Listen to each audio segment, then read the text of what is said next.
फ़िलिस्तीन के खिलाफ कर दिया गया है पूरी दुनिया को, पूरे देश को, तमाम लोगों को, और यही कह के कि वहाँ पे हमास है।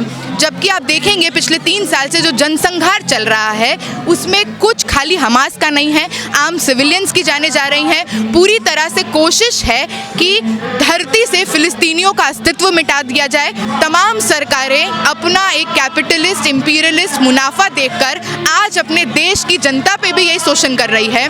यूके में, यूएस में लगातार इनकैंपमेंट्स हो रहे हैं जहाँ पे छात्र सबसे बड़ी आवाज़ बनकर ये कह रहे हैं कि फ़िलिस्तीनियों के साथ हो रहे जनसंहार के खिलाफ हम लोग हैं। वहाँ से स्टूडेंट्स को या तो डिपोर्ट कर दिया जा रहा है या तो उनका एडमिशन कैंसिल कर दिया जा रहा है। एक इंटरनेशनल लेवल पर जेनोसाइड चल रहा है, जेनोसाइड का प्रचार हो रहा है, खुले तौर पे हो रहा है। नेतन्याहू लगातार कहते हैं, अपने भाषणों में कह रहे हैं कि फ़िलिस्तीनियों का अस्तित्व मिटा देंगे। हम लोग यहाँ पे एक अनकंडीशनल एकजुटता प्रकट करने के लिए फ़िलिस्तीन और फ़िलिस्तीन की जनता के साथ यहाँ पर आए हैं। 7 अक्टूबर अगले 2 दिन में जेनोसाइड को जो चल रहा है उसको 3 साल हो जाएगा। उस बर्बरता के खिलाफ हम लोग अपना आक्रोश यहाँ पे प्रदर्शित करने आए हैं। और लगातार जिस तरह की कंप्लिसिटी एक इंटरनेशनल लेवल पे देखने को मिल रही है, चाहे वो ट्रंप हो, नेतन्याहू हो, मोदी हो, ऐसे तमाम ऐसे हुक्मरान जो अपने देश में तो तबाही करते ही हैं, अपने देश में भी अल्पसंख्यक मजलूम मजदूरों के साथ एक बड़े लेवल पे शोषण होता है।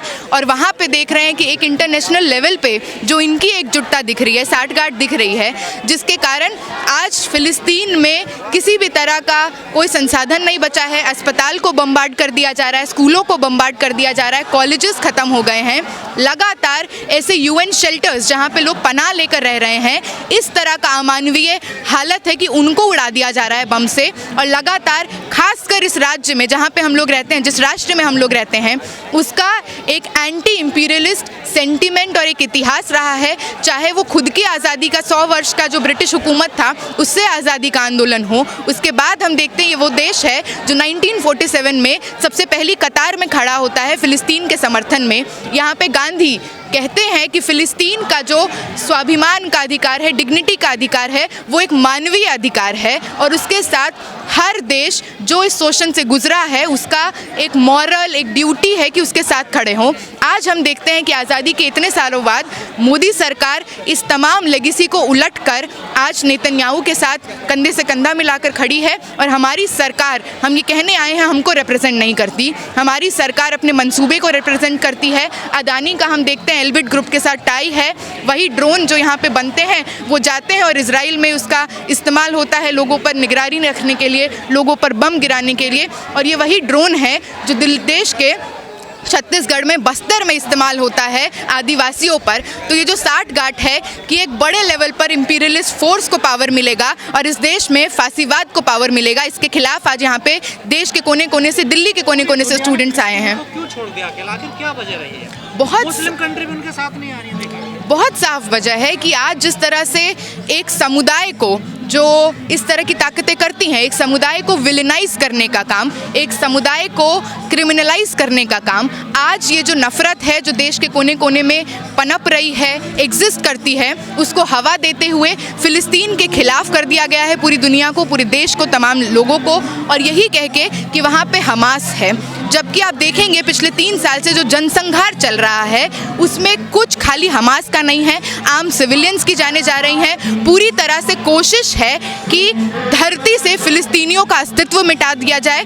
हर तरह से अमानवीय, इंटरनेशनल ह्यूमन राइट्स का वायलेशन। अभी वहाँ पे hundreds of activists were going there कि रिलीफ लेके जाएंगे, खाना लेकर जाएंगे। ग्रेटा थनबर्ग से लेकर तमाम 100 एक्टिविस्टों को डिटेन कर लिया गया है।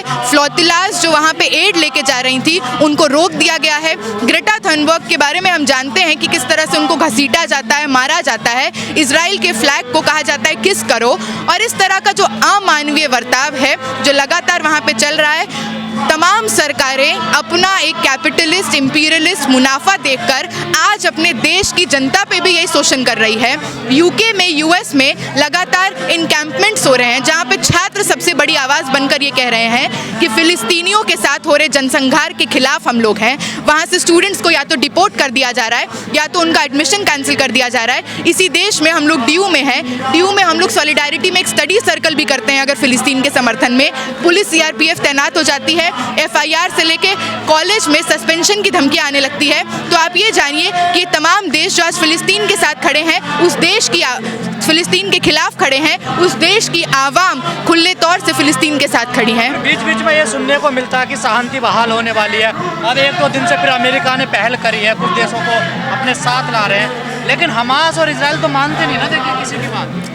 हमास का तो इसमें क्या रोल है? हम लोग लगातार देख रहे हैं कि हमास के हवाले से जो किया हमास का ही तो रोल है, उसने तो बंधक बना रखे हैं ना अभी भी लोग देखिए। हमास ने तो जो बंधक बना रखे हैं, ये तो एक नेगोशिएशन का पार्ट हो सकता है अगर बना रखे हैं, और ये 3 साल हो गया है। आप हमास का नाम लेकर अंदर जाते हैं, आप अस्पतालों को बम्बार्ड कर देते हैं, पैदा हो रहे नवजात शिशुओं को आप बम्बार्ड कर दे रहे हैं, गर्भवती महिलाओं को आप मार दे रहे हैं। हर तरह से खुलेआम एक इंटरनेशनल लेवल पर जेनोसाइड चल रहा है, जेनोसाइड का प्रचार हो रहा है, खुले तौर पे हो रहा है। नेतन्याहू लगातार कहते हैं, अपने भाषणों में कह रहे हैं कि फिलिस्तीनियों का अस्तित्व मिटा देंगे। इजराइल में जिस तरह का, इजराइल में भी हफ्ते भर पहले इजराइल में बहुत बड़ा प्रोटेस्ट हुआ, जहां पे वहां के सिटीजन्स ये बात कहते हैं कि इस जेनोसाइड को बंद करना होगा। तो आप ये देखिए कि जिस तरह से देश भर में, दुनिया भर में आवाज़ फिलिस्तीन के पक्ष में उठ रही है, उस आवाज़ को ख़त्म करने के लिए जिस तरह के एक क्रैकडाउन लगाया जा रहा है, लोगों को अरेस्ट किया जा रहा है, लोगों को बर्बरता से मारा जा रहा है, ये भी तो सामने है। आवाज जो उठा रही है वो जनता उठा रही है ना, गवर्नमेंट तो नहीं उठा रही है ना किसी भी देश की। समस्या तो ये है ना, देखिए। बिल्कुल, पर आज यही तो हो गया है। हम जिस राष्ट्र में रहते हैं, आज यहाँ पे फांसीवादी सरकार है जो खुले तौर से अपने देश में भी मुस्लिमों का, दलितों का, महिलाओं का, आदिवासियों का शोषण करती है। ये वही सरकार है जो अदानी अंबानी के साथ साठगांठ में तमाम जंगलों को ख़त्म करती है, वहाँ पे फैक्ट्रीज लगाती हैं, बड़े बड़े विस्थापन होते हैं, किसी भी तरह का मुआवजा नहीं मिलता है। ये वही देश है जहाँ पे बुलडोजर राज का कहर ढा रहा है। किसी यूपी से लेकर दिल्ली में गरीब मुस्लिम मजदूर लोगों की बस्तियाँ उजाड़ दी जा रही हैं। ये वही देश है जहाँ पे इसी जंतर मंतर पे लगातार रेसलर्स बैठती हैं, न्याय की गुहार करती हैं, उनको न्याय नहीं मिलता। सेक्सुअल हरासर्स को, वायलेंट करने वालों को, कपिल मिश्रा जैसे लोगों को, परवेश वर्मा जैसे लोगों को आज टिकट मिल जा रहा है, उनको लाइमलाइट मिल जा रहा है। तो हमेशा युद्ध के खिलाफ रहा ना, देखिए आज भी युद्ध के खिलाफ है। प्रधानमंत्री कह रहे हैं देखिए युद्ध से कोई बातचीत, कोई कुछ नहीं होगा, बातचीत से होगा जो भी होगा। देखिए पर ये जो देश हैं, आपने यूएस का एग्जाम्पल दिया कि यूएस और लोगों को साथ में लेकर युद्ध खत्म करने की कोशिश में है, प्रधानमंत्री युद्ध के खिलाफ बात करते हैं, तो इनकी नीतियों में ये क्यों नहीं दिखता? यूएस वो देश है 2023 से जब से जनसंघार चल रहा है, 6 बार यूएन के सिक्योरिटी काउंसिल में 6 बार वीटो किया है यूएस ने। भारत वो देश है जो लगातार ऐसे सवाल पर एब्सटेन कर रहा है, दूरी बना रहा है, समर्थन किया इतने टाइम बाद, और ये ज़रूरी है कि समर्थन करे, पर खाली इससे नहीं। आप अदानी जो वहाँ पे इजराइल के साथ टाई करके बैठा है, यहाँ पे लगातार तेल अवीव यूनिवर्सिटी से कभी अशोका का टाई होता है, कभी अलग अलग इंडस्ट्रियलिस्ट का टाई होता है, तो आप एक तरह से वॉर मशीनरी में कंट्रीब्यूट कर रहे हैं खुले तौर से, सीधे तौर से। इसको भी विदहोल्ड करना होगा, इसको भी वापस लेना होगा। मांग खाली इतनी नहीं है कि आप ये बोल दीजिए कि युद्ध नहीं होना चाहिए, युद्ध को रोकने के लिए पुख्ता कदम उठाने होंगे, क्योंकि आम जाने, मासूम जाने और एक बड़े लेवल पे तबाही देश में हो रहा है। ये जो अमेरिका बार बार पहल करता है, ये भी दिखावा है क्या? बिल्कुल दिखावा है। आज जिस देश का पॉलिसी ऐसा है कि खुले तौर से मुस्लिमों के खिलाफ, जिस देश की फॉरेन पॉलिसी में आप देखेंगे, भारत को वैसे लगता होगा कि यूएस बहुत बड़ा दोस्त है, लेकिन भारत के ही भारतीय लोगों को बेड़िया पहना के भेजा जाता है, लगातार उनको डिपोर्ट किया जा रहा है। मोदी जी को कहा जाता है, सीना ठोक के कहते हैं कि मोदी जी के राज में भारत इंटरनेशनली लोकेट हुआ है, इंटरनेशनली रिकॉग्निशन बढ़ा है, पर हमें जो लगता है भारत की लगातार गरिमा पे एक बड़ा अपमान है, लगातार भारतीय लोगों का कहीं सम्मान नहीं है। यूएस की आज जो रणनीति है वो खुले तौर से ये है कि मुंह पर आप बोलिए कि पीस होना चाहिए, अमन होना चाहिए और इसके लिए हम सारी चीज़ें करेंगे, पर लगातार ये वही देश है जो हर तरह से tens of millions of dollar Israel को दे रहा है। लगातार 2023 से जब से जनसंघार शुरू हुआ है, वहाँ पे वेपन्स का एक्सपोर्ट कर रहा है, वेपन्स लेता है वहाँ से। तो ये जो टाई है ये बहुत एविडेंटली एग्जिस्ट करता है, और इससे देश की जनता कहीं की भी आवाम बरगलाने वाले नहीं है। इजराइल हमला कर रहा है फिलिस्तीन पर, क्या लगता है उसको? क्या वो खत्म करना चाहता है फिलिस्तीन? बिल्कुल ख़त्म करना चाहता है, और बिल्कुल एक जो ग्रसित नेशनैलिटी है, ज्यूज़ का हवाला देकर एक दूसरी ऑप्रेस्ड नेशनैलिटी आइडेंटिटी पर जिस तरह का हमला किया जा रहा है, जो होलोकॉस्ट हुआ, जो हिटलर के राज में ज्यूज़ के साथ शोषण हुआ, किसी का ये कहना कि फ़िलिस्तीन के लोग डिज़र्व करते हैं डिग्निटी, डिज़र्व करते हैं जीने का अधिकार, ये यहूदियों के खिलाफ कोई बयान नहीं है, उनके खिलाफ कोई साजिश नहीं है। ये बात समझना बहुत ज़रूरी है।